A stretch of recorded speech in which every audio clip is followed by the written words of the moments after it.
You're now listening to The Bryan Callen Show with your host, Bryan Callen. Ladies and gentlemen, welcome to another episode of The Bryan Callen Show with, Bryan's number one apostle, Hunter Motz. Today we are going to look at conspiracy theories with one of the foremost experts on them. He's written a book called American Conspiracy Theories. It's Professor Joseph Uscinski. Did I say that again? Did I say that? Uscinski? Yeah, sounds perfect. Okay, well, anyway, my Polish is apparently terrible, but I will be working on it, I promise. But yeah, so today we're going to look at conspiracy theories, a topic that needs no further introduction because it's fun and fascinating. Where do they come from? Who makes them up? Are certain people psychologically primed to come up with them? Are there real negative social impacts to them? Are there more conspiracies now that we have the internet, or are there fewer? What are the social effects of them, and what are the futures of conspiracy theories? So without further ado, I'm just going to call you Professor Joe. That sounds great. So, I think that one of the first thing, obviously, any book responds to sort of prevailing wisdom, and prevailing wisdom is sometimes right, it's sometimes wrong, but I think there's this idea that with the rise of the internet, conspiracy theories have gone up, that there are more conspiracy theories and theorists than ever. Well, there might be more conspiracy theories than ever, but I don't think that overall belief in conspiracy theories has gone up. And I'll give you one example of this. For example, the belief in JFK assassination conspiracy theories, hit its apex in the late 1990s. It hit 80-some-odd%. People believing that the president was killed by a conspiracy rather than a lone gunman. That belief has come down about 30 points. Now, that's just one conspiracy theory. But what you find is that, the amount of conspiracy theories that people believe in is driven very much by their underlying worldview, how much they think the world is driven or controlled by conspiracies and conspirators. And that remains fairly stable. It's passed down through generations, and it doesn't change much over time. And simply changing the methods through which people communicate to each other doesn't necessarily make them communicate more of one thing or another. It's absolutely the case that you can find all sorts of conspiracy theories on the internet. You can find a conspiracy theory about anything. But it doesn't mean that anyone is looking for it, and it doesn't mean anyone is reading about it, and it doesn't mean anyone believes it. Well, and in fact, that's Rule 1969 of the internet, right? There's this rule that, if you can imagine it, then someone on the internet believes that the government is responsible for it. Yeah, there are so many things on the internet that the internet is really just a reflection of our lives. Mm-hmm. And you have 6 billion people on this planet putting stuff on the internet. If I type in duck confit, I'm going to get 1 million recipes for duck confit, but it doesn't mean 1 million people are cooking duck confit tonight. They're not. Right. Just the same as I can go find a conspiracy theory that says Richard Nixon, Ronald Reagan, and oil companies killed John Lennon as part of an oil plot, but it doesn't mean anyone else believes it except the guy who wrote it there. So we have to be very careful. It's easy to assume that the internet has this big effect, but there isn't much evidence to say that that's the case. And if you look back through history, every new mode of communication that we have, people always think, it's making the world worse, and things are worse now than they were before because of it. So every social ill is blamed on the internet. 20 years ago, it was blamed on cable. Before that, it was blamed on TV. Before that, it was blamed on radio. But people are who they are. It doesn't change that much. And just because the methods change. And Socrates thought that, writing was going to destroy civilization because people no longer had to memorize things. They could just write things down, and that it was going to, inculcate intellectual laziness, essentially.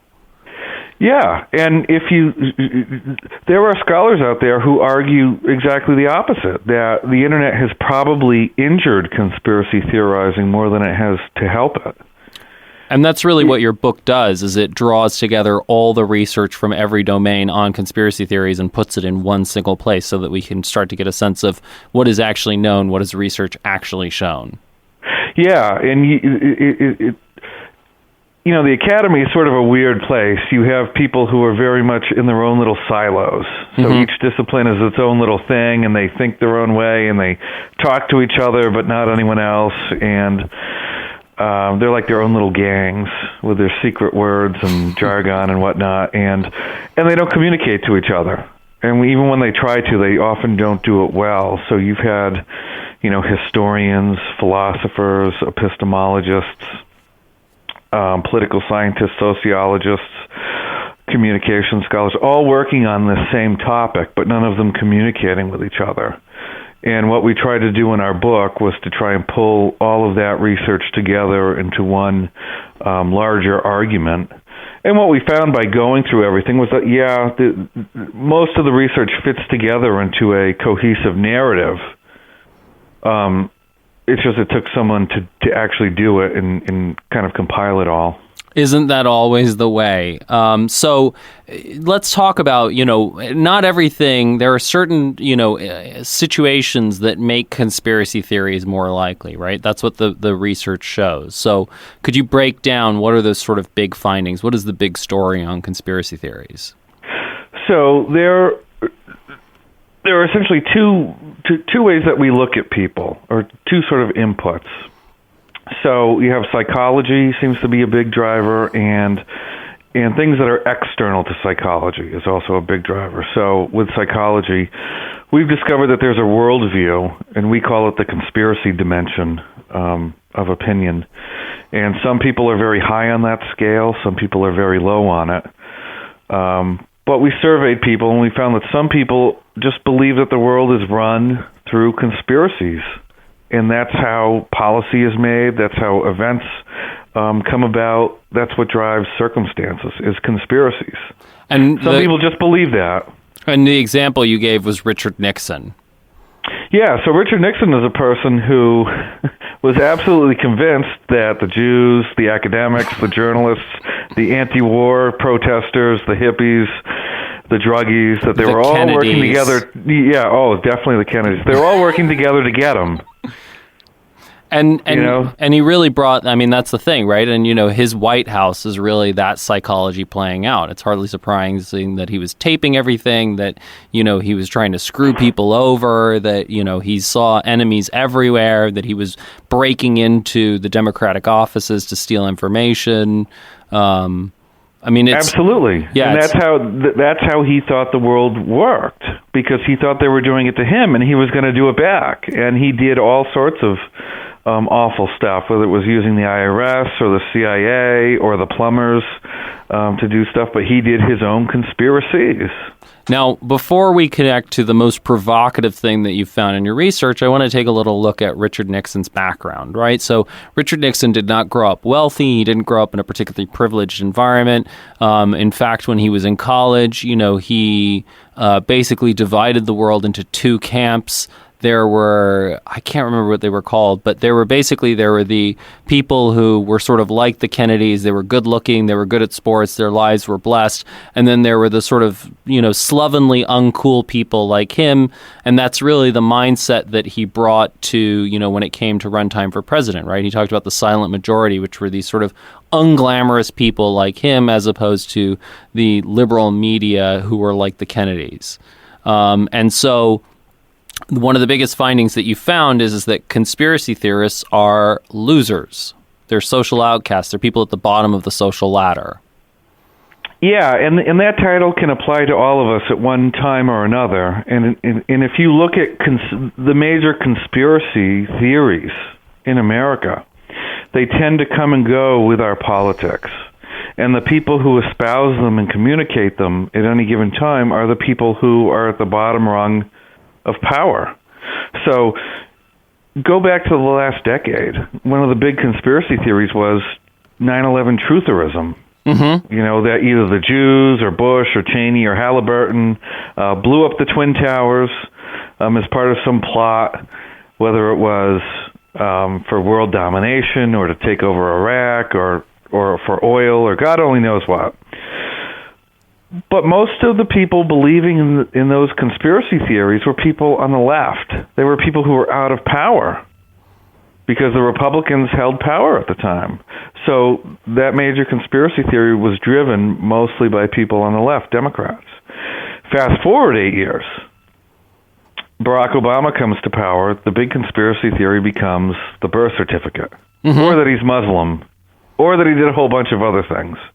But all of those conspiracy theories were driven by people on the right because they were now the ones out of power because they got wiped out in 2008. So what you find over time is that whoever's out of power, whoever the loser is at that time, tends to use conspiracy theories. They tend to communicate them, and they get a lot of value out of them.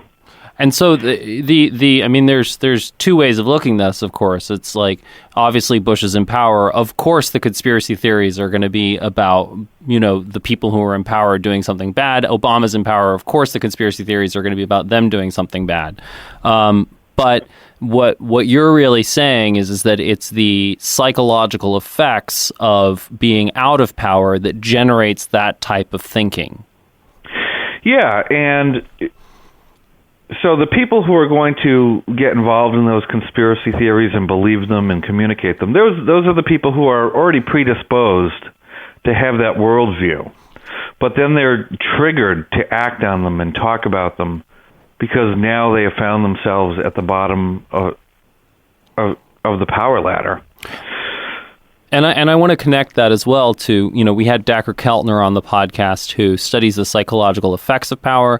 And the finding is that power makes people more impulsive and less empathetic. He's got this great study where he looks at, people driving cars through intersections, and people who are driving luxury cars are much more likely to not stop for pedestrians and to speed through the intersection than people who are driving less fancy cars.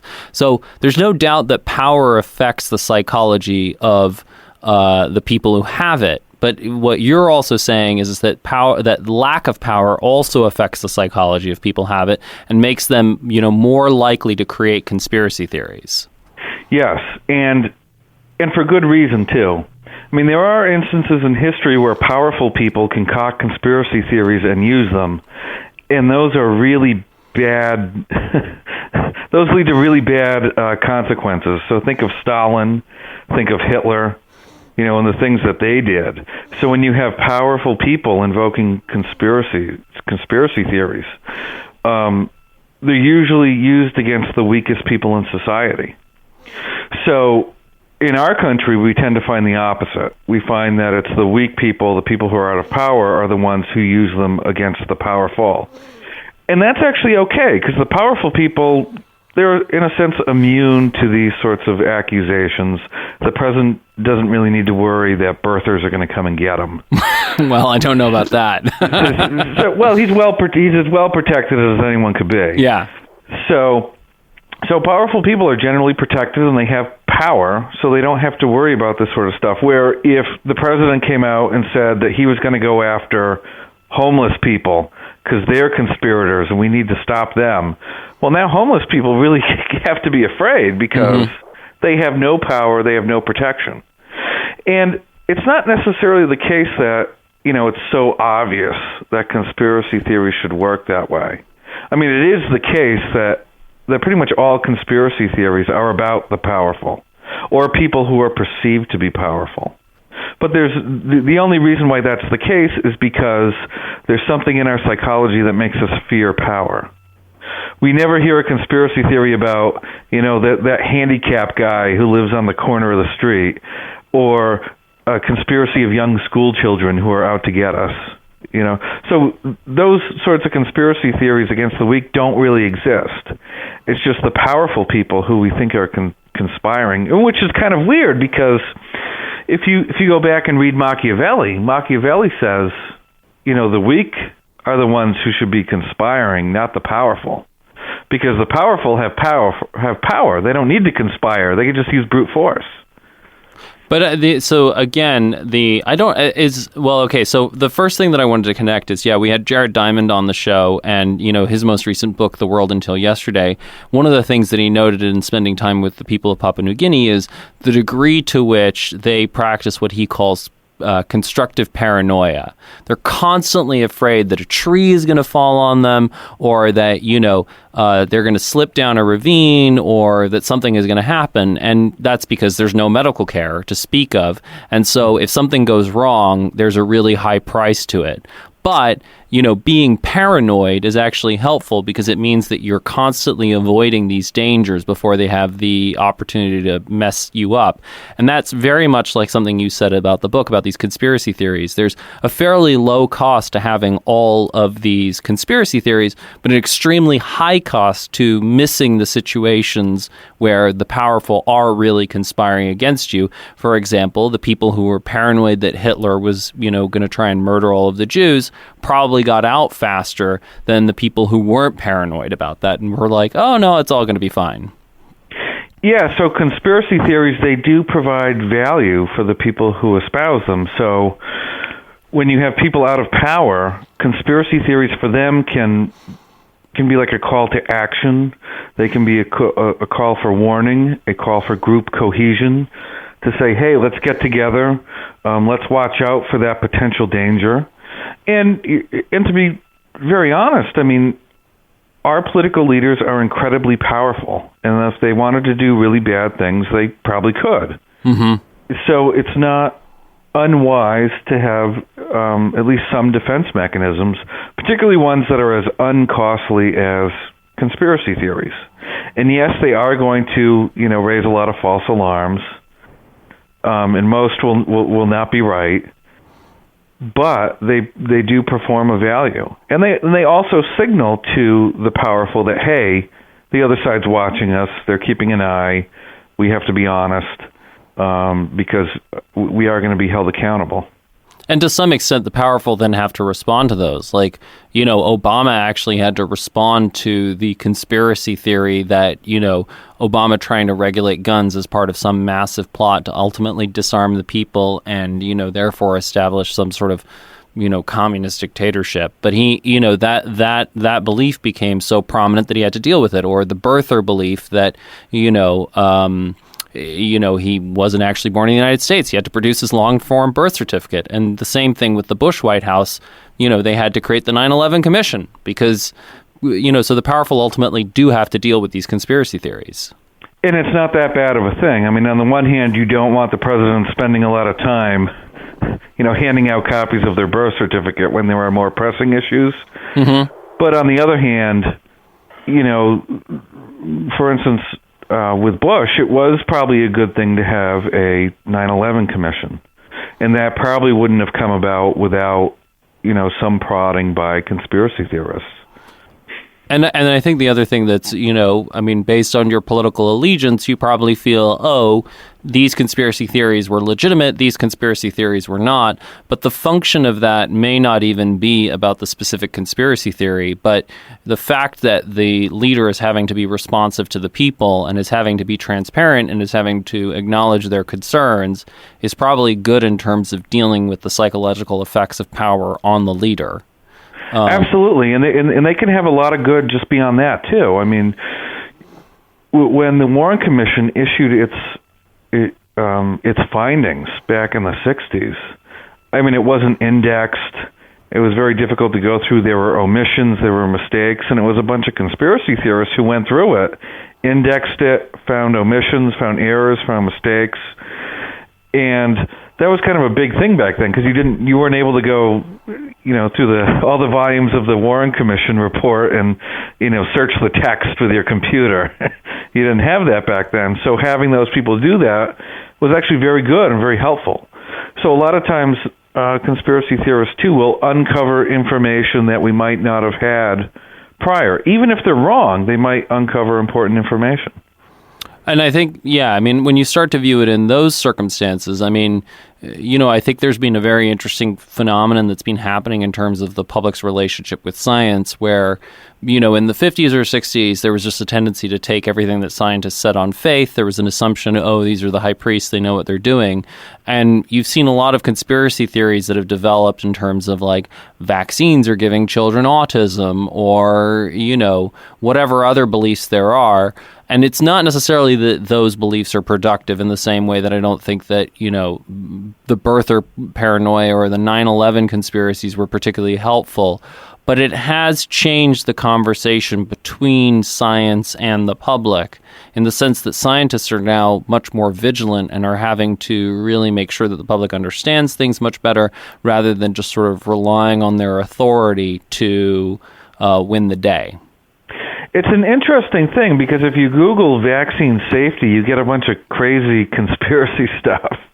And you have to ask yourself, why isn't science represented here? Why are these people? Why are we getting mostly non-experts? Why are we getting only anti-vaccine conspiracy theory websites?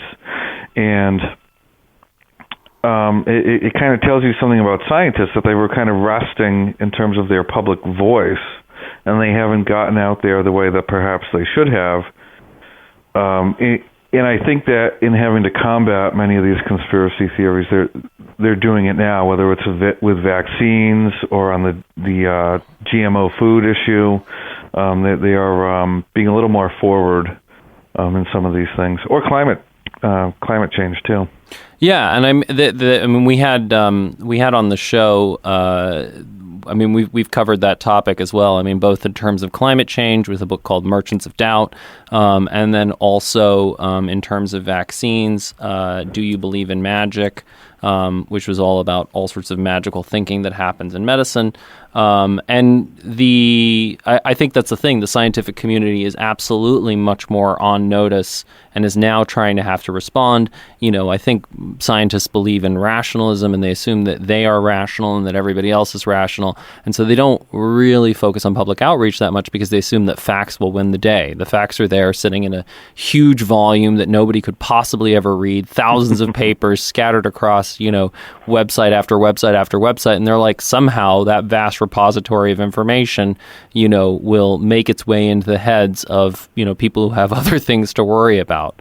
And they're now realizing, no, that's not true. And so, yeah, I think there is, ultimately, even though the conspiracies themselves are not positive, I think that it may have had positive effects in terms of leveling the power relationship and scientists realizing that they have to communicate much better in the same way that you're finding with perhaps the birther thing or the 9/11 thing. Those aren't necessarily birthers and truthers. Those conspiracies aren't helpful, but the change in power dynamic is potentially very, very helpful.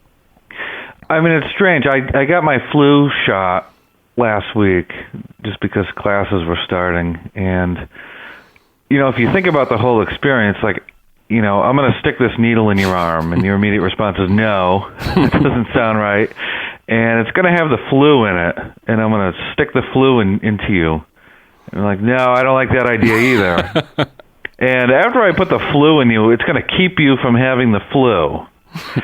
So, I mean, if there is such a thing as common sense, this would be counterintuitive to that, right? Like, somehow you're going to stick me with the virus that would make me sick, but it's going to keep me from getting sick. And why should scientists expect everyone to buy that explanation, that somehow we're going to poke you with all these needles with the stuff in it, and it will keep you from getting those diseases, and that it's completely safe? But and somehow there's an expectation that everyone is going to be like, oh, okay, just stick me. Well, I mean, a lot of these medical beliefs, I mean, on the last interview, I was just talking about, Everett Rogers, who wrote The Diffusion of Innovations, talks about, this healthcare worker goes into this Peruvian village and is like, there are these magical creatures inside your water. You can't see them with the naked eye, but I promise you they're there. But if you boil your water and then let it cool back down, so it's like you never heated it up at all, the magical creatures will have disappeared. And microbiology, I mean, it's really an act of faith for the majority of us. Most of us have never read, Virchow's work or Pasteur's work or, seen a bacteria on a slide or done any sort of bacteriological experiments.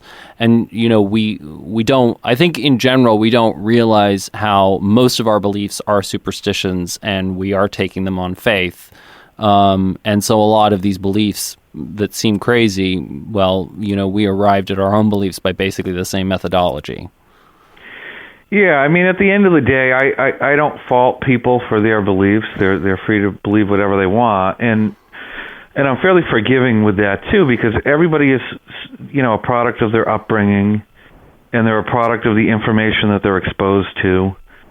So, if somebody's brought up in a household where the parents are very skeptical, and then that's going to be their worldview, and if they're exposed to a lot of stuff on the internet about, vaccines are bad or medicine is bad, then that's going to be the belief they hold. It's not that they're evil or, wantonly ignorant. In fact, they're just the opposite. They're just getting a very different information flow than other people. Right. And I mean, in the West, we usually hear the idea that skepticism is just like an all-out good. It's a great thing. But, here with a lot of these conspiracy theories, you're seeing the downsides of skepticism. I mean, people say, "Oh, conspiracy theories on the whole good or on the whole bad," and I say it's probably neither. It's probably balancing on the edge. There are positives, like we've already talked about, but there are negatives too. I mean, they can be used to do lots of harm. They can be a tool used by dictators. They can, if they have something to do with vaccines, and we've seen this at a whole bunch of different locations, people stop getting the vaccines, then polio comes back and measles comes back and whatnot. So there are harms that can come from it. So I think the good and bad is always somewhat in balance. I mean, on the one hand, to go back to vaccines, you're forcing the medical community to justify and to communicate about vaccines. On the other hand, you are getting deaths by people choosing not to vaccinate. Well, and for example, I mean, polio eradication was proceeding really well. It looked like we were going to get rid of it. And then this idea developed within the Arab world or the Muslim world that, somehow polio vaccination was part of some vast conspiracy of the American government to give Muslims autism. Yeah. And there are similar you find similar things with genetically modified food technology. Mm-hmm. So go to Africa. These are places where you have the most poorest populations. The people who are most dependent on outside help, but they have lots of land and they could farm. And with genetically modified crops, they could become incredibly productive, and they could stop famines, and they would have food, and it would solve so many problems, and you would save lives. People who would otherwise, might starve or have malnutrition or other diseases linked to that. But Africa, a lot of people in Africa believe that GMO are some sort of Western conspiracy against them. And Europe believes that GMO food is some sort of conspiracy too, and they don't trust the science because of that. And because Europe doesn't want to trade in GMO food, now that shuts down Africa from being able to grow those foods and become productive there with their land. And because of that, you're costing lives. And so, again, like you have this weird hodgepodge of beliefs where, for example, liberals really want to help Africans, and so they buy little hemp handbags that are being made by, some woman in Rwanda who survived the genocide, but they are adamantly against GMO foods. And so, therefore, the result of that is that potentially all these Africans are starving. Yeah, it's a really weird thing, too. I mean, I have attended some anti-GMO rallies, and a lot of the rhetoric there is very conspiratorial. The company Monsanto, mm-hmm. who they think is Satan, who is purposely trying to poison people, purposely doing experiments on people. And I'm not sure what the draw is to food that's natural, because there's really no such thing as natural anymore. I mean, natural doesn't really have a meaning. So we're like, I only like natural strawberries or natural onions or whatnot. And it's like, these things have been so changed and bred over time that the strawberries you're eating now are nothing like what, our ancestors ate. The corn we're eating now is nothing like corn they had thousands of years ago. And in fact, many of the natural versions are basically inedible. Yeah, and you wouldn't want to go. You don't want to go back to that. I always find the paleo diet very funny. It's like, I want to eat like a caveman, and like, yeah, the caveman died at 25. the average age now is like 75. By the time people our age are close to death, it'll probably be 120. Right. So why do you want to eat like the paleo diet? And why the paleo diet? Why not some other, era? Why that one? I don't know. Well, I'm actually going to start a new movement. It's called the Jurassic Diet, and you eat like a dinosaur. We're only going to eat dinosaurs. I like that. And it's it's really inclusive because you get to choose. Are you going to be a Brontosaurus or are you going to be a Tyrannosaurus Rex? But you can't. There's no mixing and matching. Like either you're going to eat like ferns from the Jurassic period and be like a Brontosaurus, or you're going to eat Brontosauruses. Those are your two choices. The problem is that all the Brontosauruses will have to be GMO. And that's why an article of faith is that GMOs are good. They're universally good. Although if you delve a little bit deeper into it, you just think about, why do people get uppity with this natural thing? It's like, oh, they changed, some of the DNA in this apple. Okay, and somehow the DNA in that apple is going to get into your stomach and then do what? Get broken down like all the other DNA? Yeah, it's not like the DNA of the things you eat becomes part of your DNA. Well, there was that. Let's not forget Willy Wonka and the Chocolate Factory. She became a blueberry. Like that's a real risk. But I haven't seen anyone become a salmon or become an apple or anything like that. That's because they're a salmon. Like the person who became a salmon is now a salmon, so they just are swimming with the other salmon. Or, you're just walking along the street and there's a dead salmon lying on the road and you're like, why is there a dead salmon on the road? Oh, somebody must have thrown out a salmon. You don't understand. It was a person who ate a GMO salmon and now they are that dead salmon. So, but I think that's the thing, right? People, these beliefs are incredibly emotional. I guarantee you that there are people who are listening to this and being like, you idiots, you have fallen for, their beliefs. And it's totally possible that we have, just as it's totally possible that there is a bus on the moon and, Kennedy was shot by some vast conspiracy that may have been perpetrated by the mafia or LBJ or whoever else, and that 9/11 was an inside job, and that Obama was born in Kenya or Indonesia or wherever the hell else. All of these things could be true, but regardless, there are real consequences to these beliefs. And, like the polio thing, there's a lot of downside to a lot of these beliefs. Every conspiracy theory has a better than 0% chance of being true. Right. So I don't come out and say that, oh, this one's false and that one's true or this one's false. Everyone has to assign a probability to every conspiracy theory based on their own beliefs and their own survey of whatever evidence there is. So everyone can make up their own minds, and that's fine. And I don't agree with GMO conspiracy theories. I think they're completely safe, and that's what the scientific, evidence says.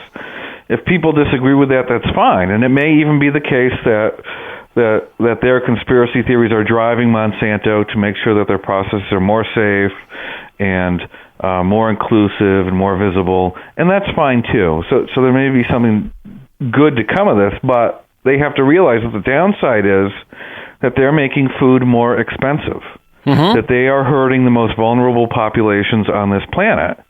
So there is a cost here. You can't feed a planet of 7 billion people with organic food. Yeah. So those when you go to fresh market or to Whole Foods and you pay $20 for a pint of strawberries, you have to understand that you're living in the first world and you cannot possibly feed Africa with that, with $6 strawberries. Yeah, and I think that, there are people, our sound engineer doesn't necessarily love that idea or agree with that idea, and I think there are a lot of people who would feel with that way, but at the extreme, like if you think about the crops that wheat or corn came from, right? Corn came from something called teosinte, and teosinte is incredibly unproductive. Or if you look at, the original natural potatoes or the original natural tomatoes, there's no way that you could support the planet's population based on those original crops. So the genetic tinkering that agriculturalists have done over tens of thousands of years has, enabled a population of 7 billion. And so it's possible that we need to tinker even more in order to do that. And I mean, we had Matt Ridley on, who wrote a book called The Rational Optimist.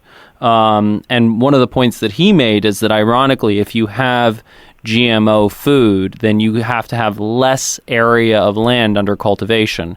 So the key to having more rainforest is actually more GMO food. Yeah, and GMO food, too. Once you do that, then you have less fertilizer.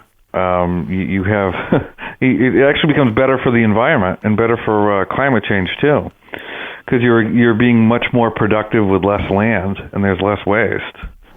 Right, and so you have to decide, what are your priorities? Would you rather dump a bunch of fertilizer in the rivers and then the oceans, which leads to algal blooms, which kills off the fish? Would you rather, clear cut a bunch of rainforests so that you can have more land under cultivation? Or would you rather eat GMO food? And then the question is, well, it really does come down to, is GMO food bad for you? And, is it actually going to harm you? And again, like, scientists have been wrong, and so it's possible. But it's always a question of risks. Which risk do you think is more likely? I can't authoritatively say, it's completely safe. But for myself, I eat it, and I'm happy with it. And I just don't see where the risks could possibly come from, and no one's ever made that clear to me. And I actually have sat down and read some of the journal articles on this. And, when you take the breadth of literature that's out there, and even the unpublished literature, and you put it all into a meta-study so that you don't have any sort of publication bias, what you find is that, the science is incredibly clear on this. I mean, it's safe. But when I go to the anti-GMO rallies, it's Monsanto is trying to kill us. They want world domination. They're involved in some sort of evil plot. They've overtaken our government and then governments all over the world.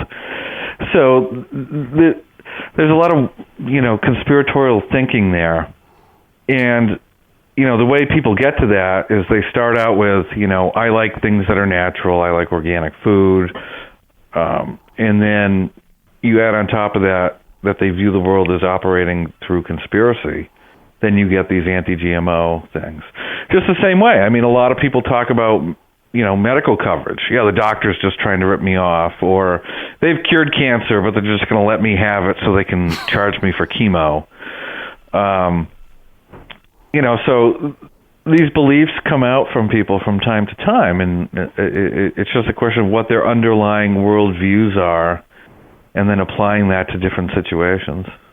Well, and then, interacting with the axis of your political belief, right? So, absolutely. Are you liberal or are you conservative? Well, if you're a liberal, you're more likely to think that corporations are no good and that, science is messing with our health.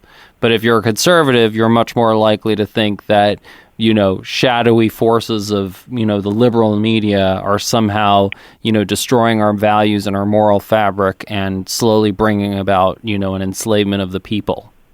Yeah, so having a conspiratorial worldview will kind of determine how likely you are to believe in any given conspiracy theory, all else equal.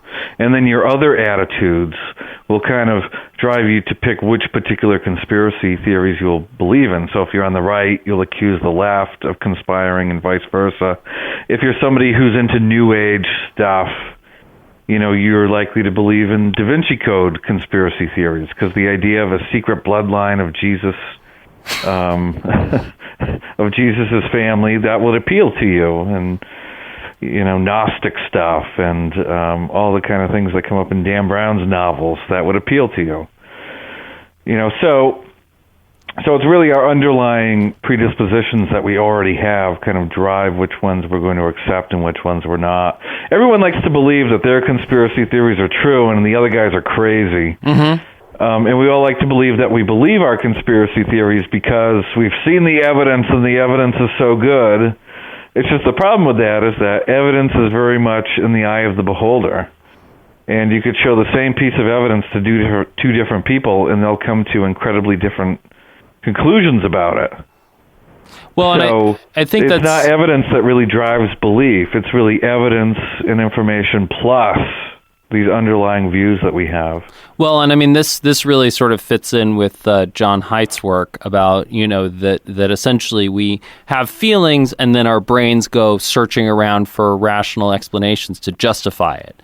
So, I mean, he studies, what he calls moral dumbfoundedness, where he creates situations, hypothetical situations that feel morally wrong to people, but he structures the situation in such a way that there's no real rational objection to it. So the classic example is, a brother and a sister are on holiday. It's their last night together. They, get a really great deal on a romantic cottage by the beach, and they decide that it would be fun to have sex together.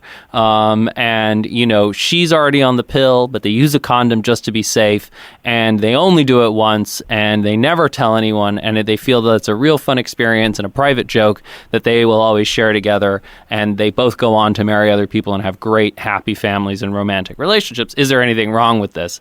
And people are like, yes, it's definitely wrong. And then you say, why is it wrong? And they say, well, because when people who are related have kids, the kids may be screwed up. And it's like, yeah, but she was on the pill and he used a condom. And yeah, but it would screw up their relationship. And it's like, well, the story says they only did it once and it was a fun thing and they had happy relationships with other people. And, at the end of the day, what you get down to is people are just like, it's just wrong. I know it's wrong. And so it's the same thing with these conspiracy theories. There's a sort of underlying mistrust of shadowy forces, and then your mind goes looking in the reservoir of knowledge and beliefs that you have in your brain to construct that conspiracy theory. So, for example, there were a bunch of shark attacks. You talk about this conspiracy theory in your book. There were a bunch of shark attacks on the Egyptian coast. Well, if I'm an Egyptian, who could be responsible for something evil and nefarious? Clearly the Israelis. And so they concluded that the Israeli army had genetically modified these sharks to attack Egyptian swimmers. But that is, again, it's a feeling of mistrust and that there must be some evil going on. And specifically, it's a dramatic event, right? These conspiracy theories are usually things like 9/11 or, the election of a black president or a shark attack or whatever it may be. And then the mind races around based on what beliefs are available in your head to construct that. I mean, we always believe that the conspiracy is being pulled off by somebody who we already didn't like to begin with. So if the oil well blows up in the Gulf of Mexico, Obama did it. Right, and then you have to... And the Republicans know he must have done it, and this is part of his green communist agenda. And if the Twin Towers come down, the Democrats are like, well, Bush must have done it. And that's how these things go. When people see these bad events, they're quick to blame people who they, already hate. And that happens outside of conspiracy theories too. Any bad circumstance, we're always quick to blame on things that we don't like anyway. So. And they're always complicated, but never very sophisticated, right? So, there's like a pattern to all liberal conspiracy theories where it's about oil and money and blah, blah, blah, blah, right? And, there's a pattern to conservative conspiracy theories where it's always about green agenda, communism, socialism, stealing our rights, a violation of the founding fathers, whatever. Arabs always think that the Israeli is hiding under the bed. So there's these things. I mean, they always, exactly, lead to the same sort of conclusions, which is the guy I already thought was a dick and out to screw me is responsible for all the bad things in my life. And they do it with conspiracy theories. They do it outside of conspiracy theories. That's just how humans are hardwired. I mean, our team is the good team. And we're noble and just, and our intentions are good, and our methods are great, and the other team, well, they're evil and single-minded, and they do bad things for bad reasons, and and we have to stop them. Mm-hmm. So, I mean, conspiracy theories fit very, very neatly into that, sort of mindset. When if you were to show the jobs numbers now to a Republican, they'd say, "Ha ha! This shows how terrible Obama and the Democrats are." if you show those same job numbers to a Democrat, they would say, this shows how great Obama and the Democrats are. Yeah, and always, then that's the other thing that I find fascinating. I posted on Twitter, there's a statistic that's been floating around the Arab world that the average Western child reads for 12,000 minutes a year. The average Arab child reads for 6 minutes a year.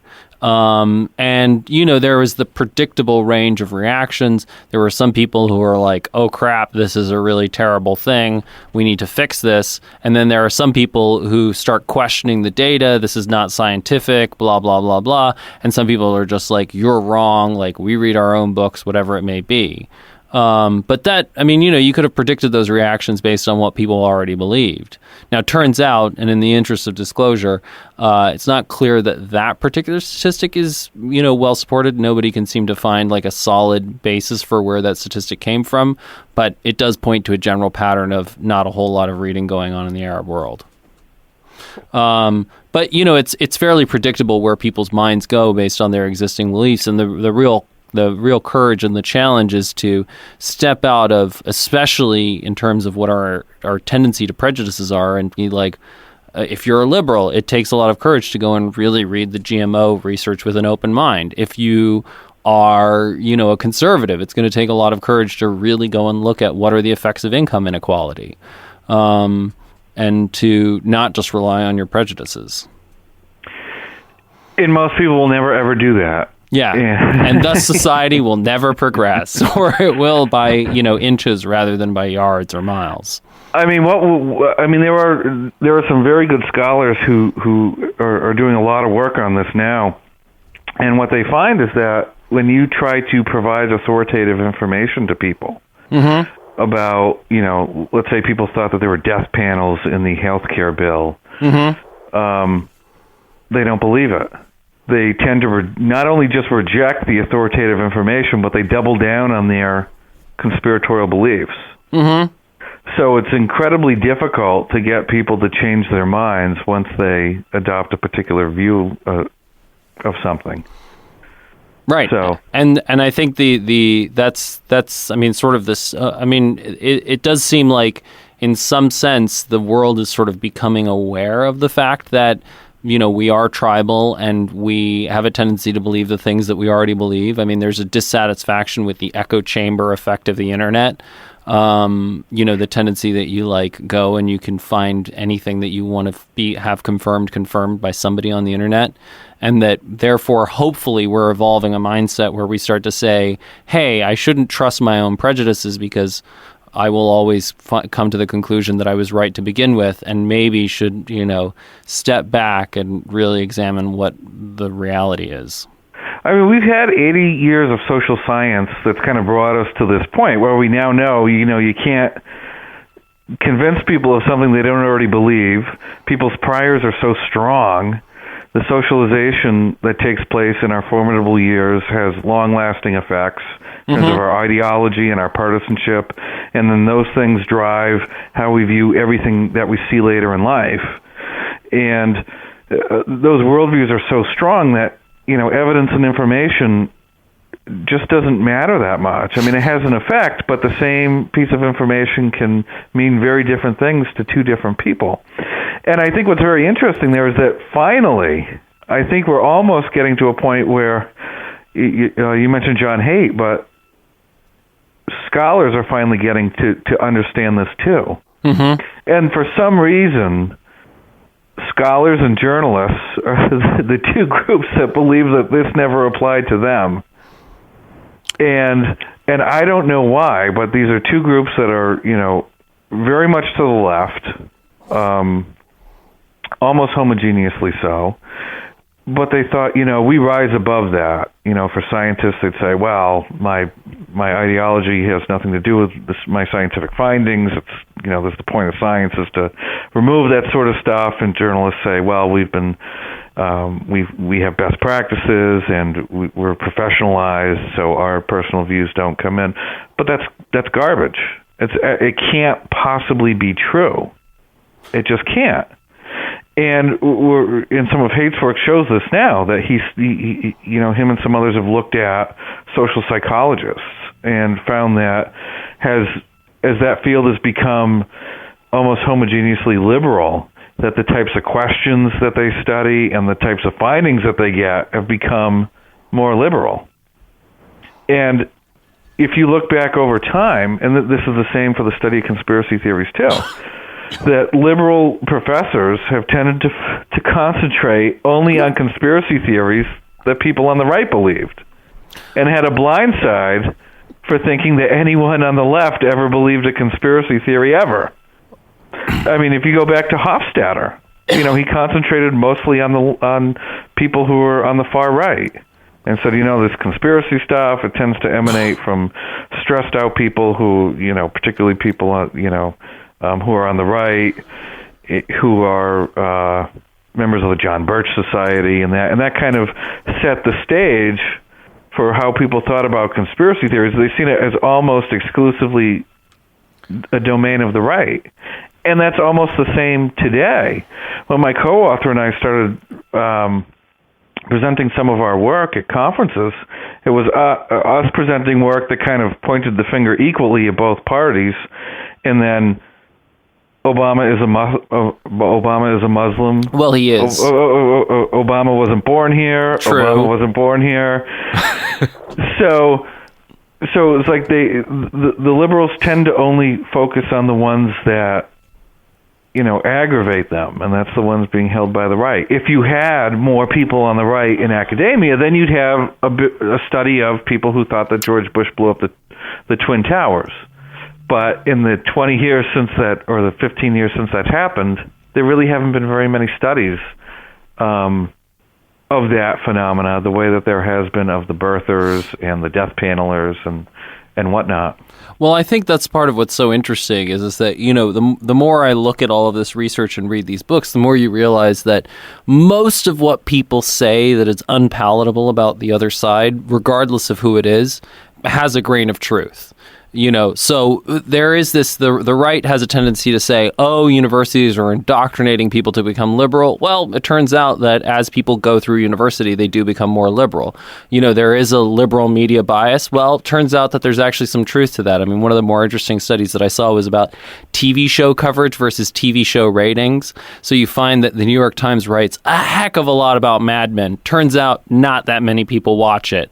On the other hand, a lot of the sort of shows that do get huge ratings get very, very little press coverage. So there are obviously systemic biases, and that's fine, but, you should acknowledge them rather than denying them. And, in the same way, we had, Richard Nisbet on, and, he studied the differences in Eastern and Western thinking. And, a lot of the things that the East has long said about the West, well, it turns out that there's a lot of research that backs that up, and a lot of things that the West has said about the East, there's a lot of research that backs that up, too. So I think that in general, the sort of larger conclusion is we have to start to realize, hey, we're all groupish, and hey, we all have biases, and once we can start to be honest about that and approach, the research with the humility to give it a fair hearing and an open mind, then we can start to change our own behavior and not. If the evidence says, GMOs are harmful, then that's fine, but we shouldn't reflexively decide that. And if the evidence says global warming is actually real and is man-made, and that's going to be a huge, huge problem, then we should have the honesty to approach that and embrace that. Yeah. And I think scientists have had a lot of hubris in the past. When you just have one mindset driving it, people don't see their own biases. So unless they get pushback, they can tend to become they can go too far. I'll give you two examples. I mean, one thing that comes up a lot in my work is this idea of authoritarianism. Mm-hmm. And there was a scale to measure authoritarianism made back in the 50s. And, one major criticism of that is that some of the questions there seem to only apply to people on the right. And there's this finding that, authoritarians tend to exist on the right, but that can't possibly be true Because if you see some of these left-wing regimes, you see how authoritarian they are. Mm-hmm.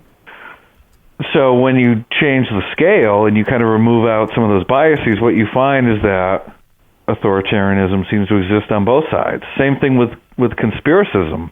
If you just ask people, hey, do you believe black helicopters are coming to get you? Do you believe that communists are coming to get you? Do you think Obama is a secret Muslim who was born in Indonesia? And you say, okay, that's our scale for measuring conspiracism. Well, of course, the left is going to look sound and savvy, and the right is going to look like a bunch of conspiracy nuts. Mm-hmm. When, in fact, it was just a biased scale. Right. And there's another paper that just came out now that said that there's been a lot of measurements of, how open people are. And there's been a big finding that shows that conservatives are very closed-minded, but liberals are open-minded and like new experiences. Well, what they found was when you just change the questions a little bit so that they're not biased in what they're asking about and that they're equal between the two sides, what you find is that both sides are equally closed-minded. So we need more of that pushback, and what we're finding is now that a lot of these things that we thought were just on one side are really just part of the human condition, and they're not solely the domain of conservatives or liberals. But if anything, I think that, part of the conclusion is that conspiracy theories are sort of the canary in the coal mine, and what they really tell you is that there's some sort of asymmetry of power, or that this is not an inclusive process, right? So there's been a real asymmetry of power between science and the general public, where scientists just sort of say, this is the way the world is, now believe what we tell you. There's an asymmetry of power in the media, where, the right is underrepresented, and then more generally, I think there's, increasingly income inequality, and so that creates a certain asymmetry of power, which leads to a certain number of conspiracy theories among the less wealthy. Yeah, so that's real.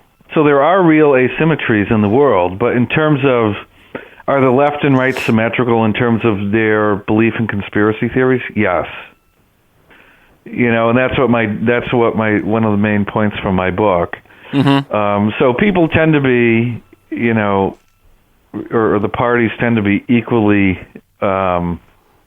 susceptible to conspiracy theorizing, even though one party is always going to have more power than the other at any given point in time, because one will hold office, the other one will not.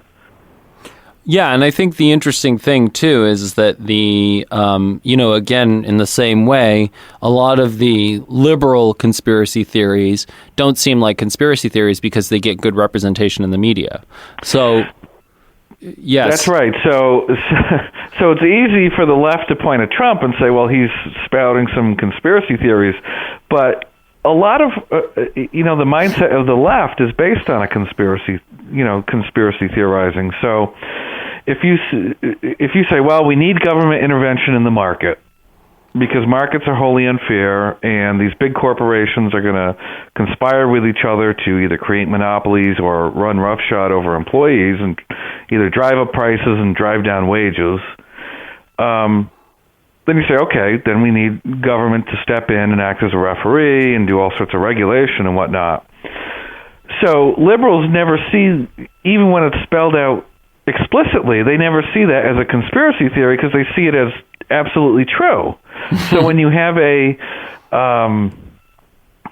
Bernie Sanders come out and say, the rich are a greedy people, and they are making it hard for you to survive, and they are taking over this country, and they're going to do anything they can to keep you down and keep money to themselves. Well, that's a conspiracy theory. You're positing a small group of people who are controlling things, who have rigged the game against you. They've acted in secret to rig that game. They're doing it for their gain and hurting the public good. I mean, that's a conspiracy theory, but everyone on the left says, yeah, that's absolutely true, because it fits into their mindset. Elizabeth Warren says the same thing, and Robert Reich. The game is rigged against you, and the Republicans rigged it. Or, as Bernie Sanders would say, the game is rigged against you, and the 1% rigged it. Which is no different than, say, the conservatives believing that there's a tiny group of highly liberal people in the media who are, distorting what our youth believe or whatever it may be. Yes.